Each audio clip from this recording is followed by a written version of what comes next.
Hej Ato. Jeg er rigtig træt i dag, så jeg prøver sikkert rigtig meget, og det kommer til at gå helt galt. Men okay, jeg vil gerne starte med kombinatorik, og jeg starter med opgave 3. Ja, og A'eren selvfølgelig. Okay, og den her opgave, den handler simpelthen om, at der er 15 drenge og 15 piger i en klasse. Og så er der så en pedel, han vil gerne udvælge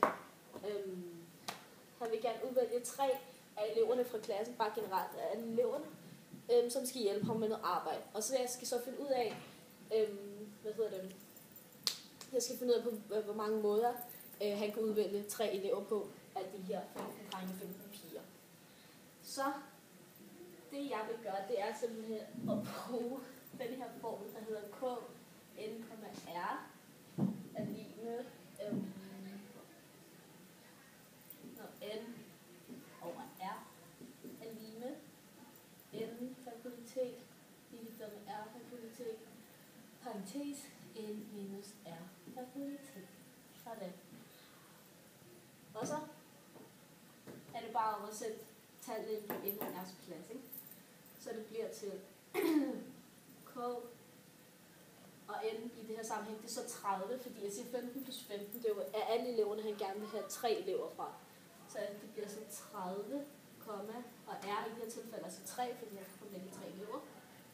Sådan. Så det bliver til 30 over 3. Og så bliver det så til 30 fakultet, divideret med 3 fakultet, parentes 30 minus 3 fakultet. Ja.